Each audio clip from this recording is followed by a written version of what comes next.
The one that could have been part 2 is the 16th episode of the 6th season of Friends. This is directed by Michael Lembeck, and as always, there will be spoilers from now as I go through the episode and share some thoughts. And I definitely think it's stronger than part 1. I still don't feel like they needed to be 2 parts, but I did enjoy this part nevertheless. And I will go through each of the narratives, focusing on each of the characters. We also have the Friends intro, but with the characters with their could have been appearances, which I thought was something nice and fun to include at the beginning.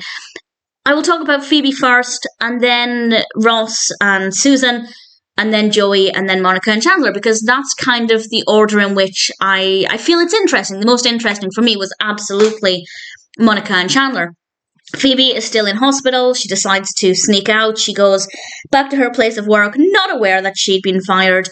She ends up having another heart attack, and honestly, I don't really care for this part of the narrative. I think there are some good messages in this about making sure you take things slowly and not get so stressed that it jeopardizes your health, but I didn't really think it was very interesting. It's not really that part of the narrative that appeals to me, but it's absolutely fine. Ross has decided with Carol, and I think I mentioned at the beginning Ross and Susan, which says a lot, putting Susan before Carol. Ross and Carol and Susan are having a threesome, and afterwards Ross talks with Joey, and he basically explains that there wasn't really a lot for him to do. His part was over pretty quickly, and he ended up making a stack, a turkey sandwich with mustard, which sounds quite appealing.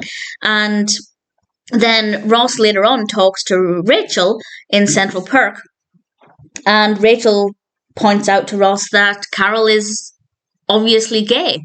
And I like the fact that they didn't change that part of the narrative, that they kept Carol true to her sexual preferences. And I guess with Ross, it's not so much what could have been as more it just took a little bit longer for Ross to realise or find out the truth. So I didn't mind that part of the narrative.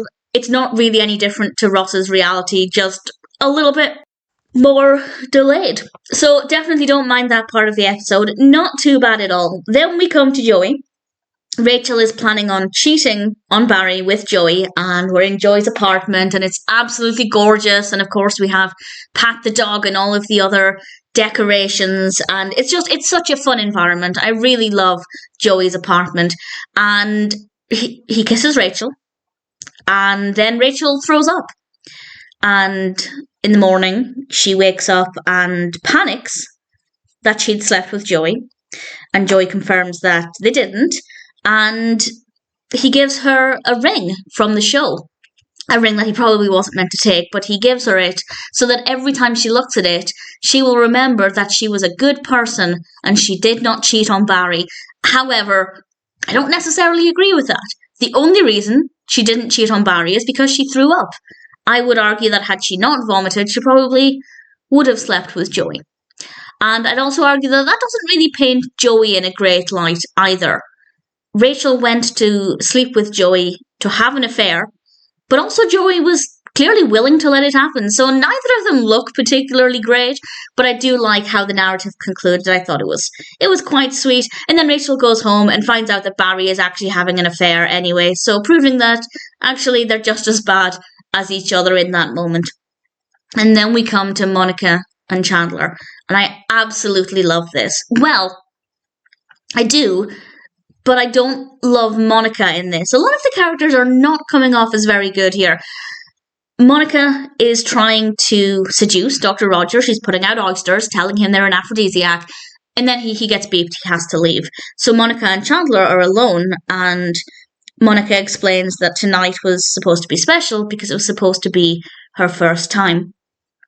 And she basically says to Chandler, joking, "You want to do it with me?" And Chandler replies, "Okay," without missing a beat. And they both say they were joking, but then they come to the conclusion that it would just be one friend helping out another, because Chandler's not been with many people, Monica's been with nobody, and they sleep together. And what I really like about this is immediately after we see them in bed, and they both decide they want to go again. They didn't have that kind of, oh no, what have we done, instant regret. And I really liked that. It showed a really strong connection between the characters, and I just thought that was really sweet. What I didn't like is that Well, I don't like it, but at the same time, it's understandable. I don't blame Monica necessarily. The following day, Chandler comes over and asks her if she wants to hang out that night, and Monica points out that actually Dr. Roger's coming over.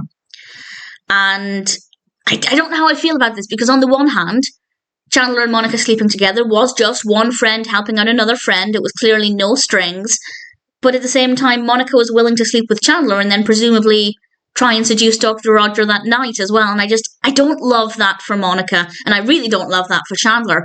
But understandably, there was kind of a no strings implication there. So I guess she's not done anything wrong, but at the same time, not a huge fan of that behaviour. However, Chandler decides that actually he really wants to spend more time with Monica. So unfortunately for Monica, somebody beeped Dr. Roger. It turns out it was Chandler. And Chandler wanted to spend time with Monica. And I just think it's really sweet. So that part of the narrative was definitely my favourite. I love Chandler and Monica together. Even in the what could have been scenario, I still think they would have ended up together, as we see here. And I rather liked it. So definitely not a bad episode. I definitely think it's stronger than part one. That being said, it's still not an all-time favourite episode. I probably would never choose to watch it. I probably wouldn't skip it. Maybe the first part I would skip. I don't know. They're not bad, but I always feel like the flashbacks and the what could have beens and the alternate realities are fine as a kind of one-off gimmick, as something a bit different, but I don't want to watch them again and again. But either way, watching it now, not too bad. The one that could have been part two is still pretty decent.